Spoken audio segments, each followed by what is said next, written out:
If Raila wants to picket every day, the government of Kenya must provide security, and the people picketing or protesting must not also destroy or infringe the right of others. Now, when words don't match action, that is called manipulation. When you refuse to be held accountable for the same, it's gaslighting. I will go back to Raila's 2018 march. He was quiet from 18, 19, 20, 21. And he took a handshake, and I wrote about it on the local dailies. When he did the handshake, more than 200 people died. So there is a difference between a man or a politician. I contested for Member of Parliament in 2013 and 2017 in Mandela North. I was not doing it because I loved my people. I was doing it because I thought I had something in me through my experience and learning that some things can be done different. Raila has been having a pursuit of power. How do you ascend to power? So whatever he did is showing that he always wanted to be in power. If that is so, then were you there to go to power to change or bring reforms, or you were there to just become the president? Because if you've lost 6 times or 7 times or 5 times, mass action started in 2007.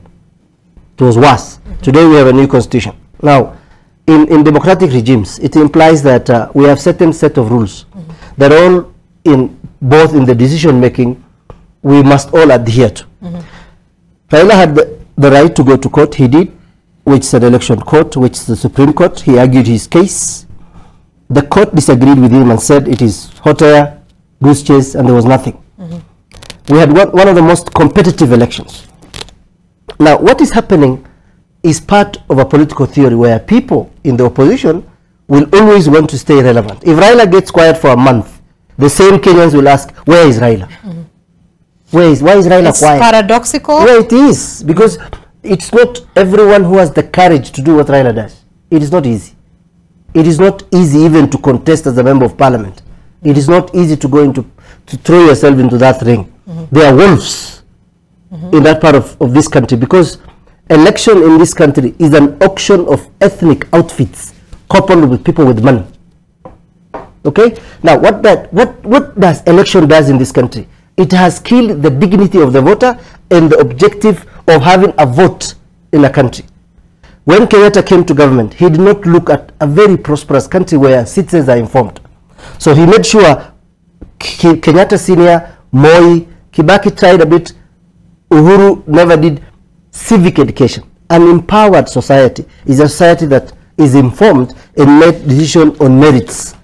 I think my brother here, Wakili, was contesting for a member of parliament. We are both having challenges. Because people go there and then ask you money, and then you ask them, I have trained myself in life for the last 20-15 years. There are certain things I need to do.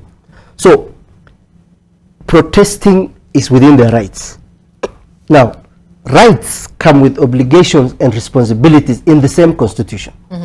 My rights will end from where yours will start from. So they can picket, they can demonstrate within Nairobi. I don't think it was the most appropriate manner in which Eric Omondi was protesting. But if he chose that style, he was forcing himself. I've petitioned Senate. I've petitioned, we are now write a petition to Parliament. There are ways you handle yourself. So in a very democratic country where people are supposed to be decent, very civilized, very dignified, what we need to do is, Raila betrayed himself when 200 people were killed. The cause he was fighting for is now showing. Hustler was only a slogan. There is nothing like a hustler. Ruto today cannot tell me his daughter is a hustler. He's a dynasty today. Ruto has joined the dynasty. What is the dynasty about? It's about wealth and power. He has both today. So the slogan has died. I am not going to blame the government on saying the cost of living. The cost of living, we must invest in the production sector so that agriculture makes production. Then unga, he was saying yesterday, I don't know whether that's true. I'm going to the supermarket after this to check whether unga is 180 because he said it's from 230 then to 180. You have to tell us. Yeah, I will go and tweet it if it's not. Okay. Because this is our work. All right. As a trained journalist, as a civil society, as a lawyer, as the next generation now. You see, what also UDA has done, and I think Ruto had a vision. He came to power when he was young, barely 28, 29, 1997. the people in Sugoi gave him the opportunity to serve. Right now with the UDA outfit, there are Kenyans below 30. There are Kenyans below 20. It is not by mistake. It's building the next generations of Kenyan politicians, policymakers, and ambassadors who are going to be trained in government, who are going to be serving this country for future.